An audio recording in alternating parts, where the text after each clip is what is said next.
Hello everyone, it's I the Real Randy Chavez, and coming at you today with a VeVe Omi update video. Guys, if you're new, welcome. If not, welcome back. I love y'all. Everyone say hello to Dashie. Hello, Dashie. Commenting, liking, subscribing is a free way to help support the channel. Non-free ways are Patreon and smashing that thanks button down below. So Omi today down about 0.2%, so not a great day for it, but we did outperform absolutely everything else in the market. The S&P 500, the Dow, and the Nasdaq were all down 1.6% or greater. We did also outperform Bitcoin. Bitcoin was down about 2.77%. That is down to under 19,000. How long it'll stay there, I'm not sure. Comment down below if you have any predictions on that and what it hits. You know, a lot of people are saying like 12 to 13K before it really jumps back up. And then you do have Ethereum that was also down 1.64%. That was out of 1,300. I can't say who it was. I was in a meeting the other day with a potential partner of mine, a business partner, not romantic. And they were thinking that Ethereum could go down to $600, which I think is a really, really low amount. I could definitely see 3 digits, 9, 8, you know, maybe even below then. But 600 I think is really, really low. But comment down below all your price predictions for that on the absolute bottom that we see. So in some VeVe news, we do have the announcement and the details of the Art of Disneyland Paris series. There are 5 different rarities. They are all animated, which is super great. So you get stuff like this, and you get the mountains moving in the background. You get other stuff like the It's a Small World, same thing, things moving in the background. Pretty much all of them. They are all secret rare. They are all 1992 editions, so 1,992 editions. I think that is when that launched, except for the last one. The last one is the most scarce. That is Sleeping Beauty's Castle. That is one of the big things that you see, I think, in Orlando at Disney World.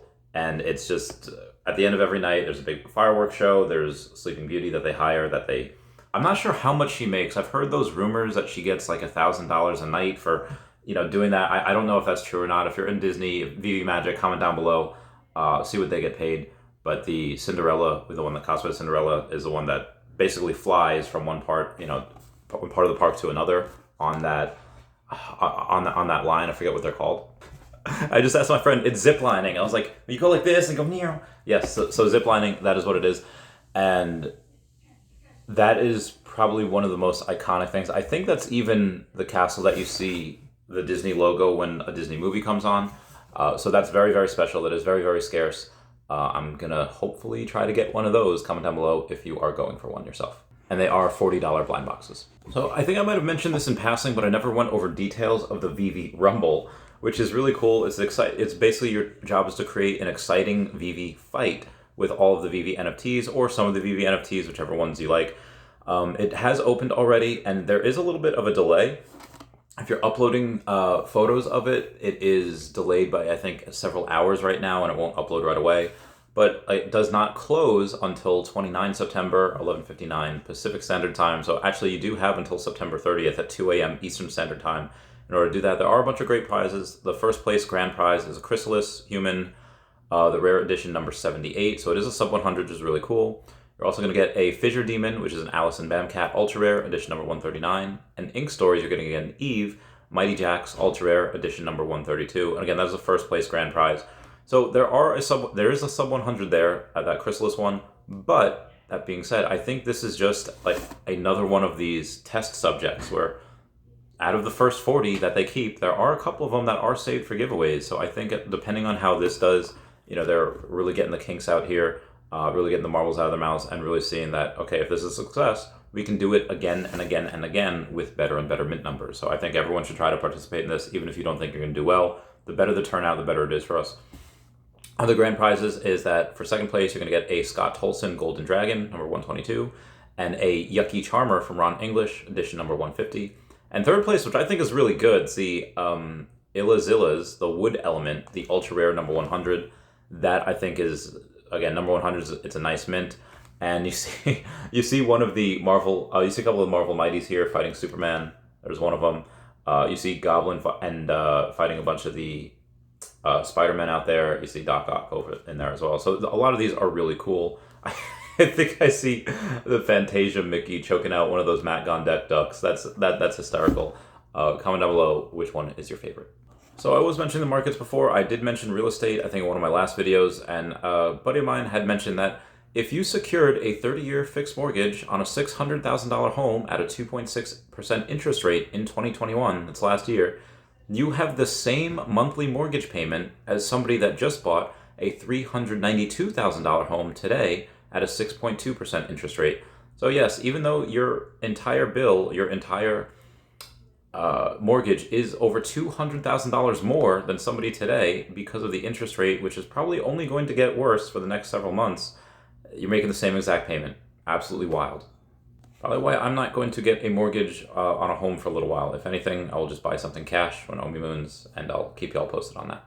I do oftentimes do a lot of risk. Like I am at some point going to buy some Toshimon packs. It is kind of what Epico Regal did with Clash of Clans. These company called Toshimon is doing it with Pokemon. They're making a pretty interesting video game. That is all of those cards could go to zero. Absolutely very risky. It's not even a completed game yet. I'm buying something for a not complete game, but it's just, I don't know. I call me a sucker for Pokemon related stuff. That just happens to be what I like. I'll keep you all posted on that. But something that is not as risky, actually it's risk-free, is that if you go to the utility Discord, link down below, and you try to invite other people, well, we have a sneak peek into the World of Women NFT collection coming to utility, and commenting which one is your favorite. That is one of them. There are a bunch of giveaways for people that do invite the most amount of people by a certain date. Again, link to that down below for the utility Discord. So, other projects, we have Brock McBlockchain saying, I'm getting good at dialogue creation for these objects. The downside is I'm basically writing 5 arguments with myself, hashtag Thirst Trap Thursday. So this has something to do with the Feesh Metaverse. I'm pretty sure it has something to do with spatial. He does mention later on that there is spatial on here. In other news, Brock McBlockchain did mention yesterday at 7:30 at night, just saying, uh-oh. Not 100% sure what he was referencing, but obviously had something to do with Feesh. He did go on and update us this morning saying feeshes.com/help if you want guides to mint. No pressure though. He never pressures, but I believe that is one of the most undervalued things is the Feesh. He says the TDO Metaverse hit a small snag. Currently the inventory system doesn't work between rooms, but I've reached out to the team to see if there's a fix. Maybe I'm doing it wrong. I'm 2 backdrops away from being complete as far as room designs go, and there's a quick little room design. Sorry, that's a little blurry there for you to see. Moving on. Later on, he did say that he got that fixed. Now he's completely unblocked, full design speed ahead. And then he also goes and gives us another update. On Twitter, he says there's a wild and wacky adventure is about to surface. Hope you're ready. And it looks like there's a Crypto Crayons NFT in there. It says, great job. You cut the wrong wire. Kiss your butt goodbye. And then the option dialogue says, kiss your butt goodbye. So, like I said, you get this entire game, this entire basically lifestyle. $100 can probably mint 2 Feesh, depending on gas fees. And one last update from him. He says, hey, everyone. He lights his haunted house on fire. Thank you. So that was just a joke where do you want a skyscraper or a haunted house? And since he lighted the haunted house on fire, there's probably just going to be a skyscraper in the Feesh Metaverse. So he says, hey, everyone. Hope you all had a great week. The 3D environments will be airdropped next week, along with a final September airdrop.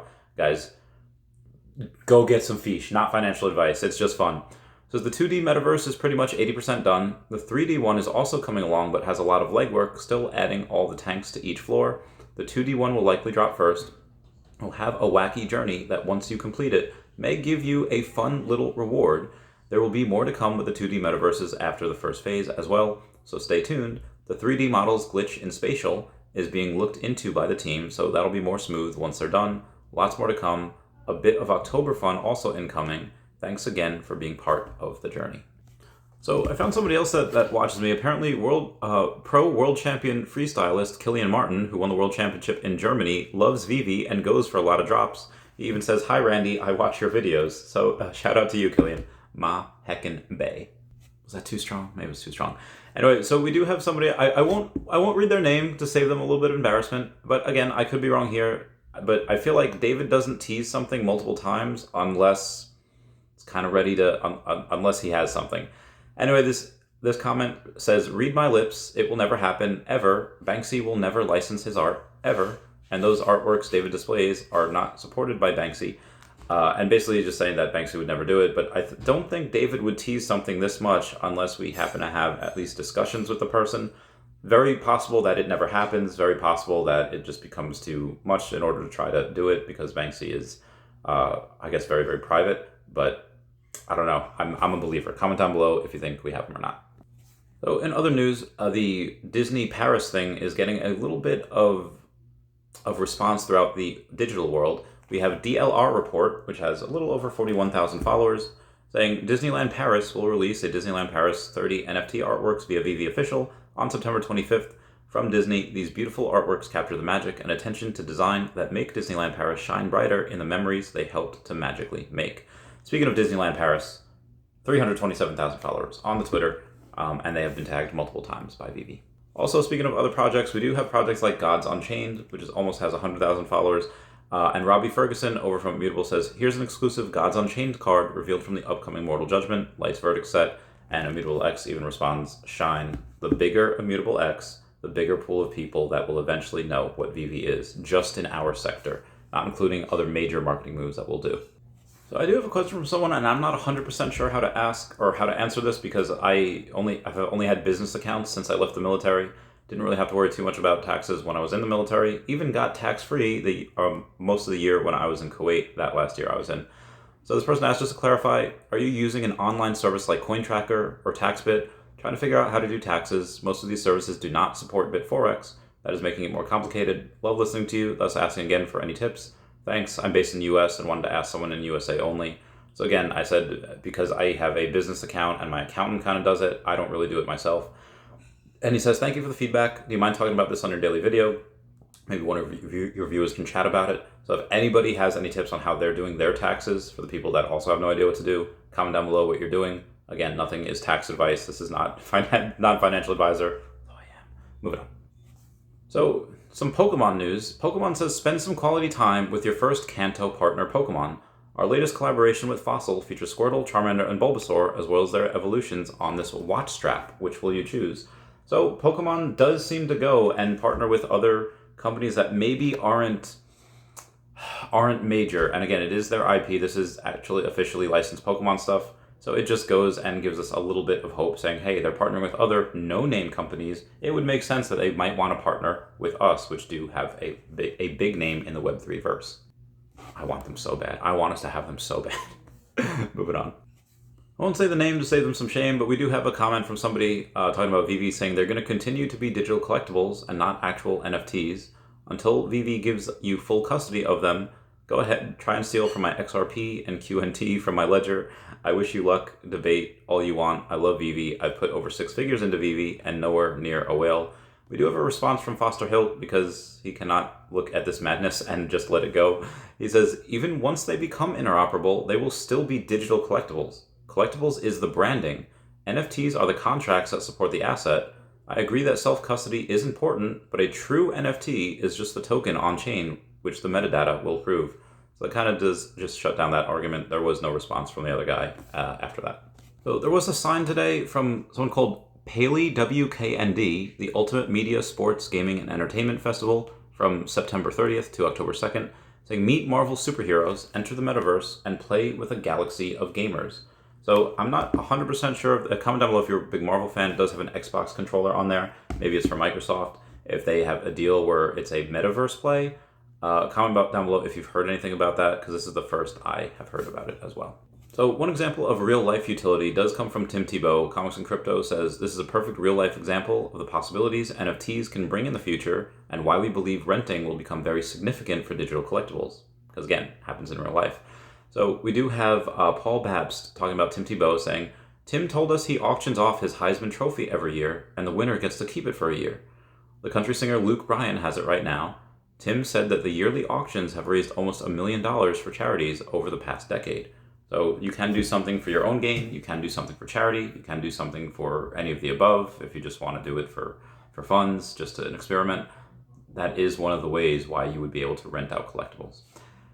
Anyway, guys, that's it for me. Please comment, like, and subscribe. Comments are good for the YouTube algorithm. Everyone say bye-bye to Dashi. Bye-bye, Dashi. I love you all. Goodbye.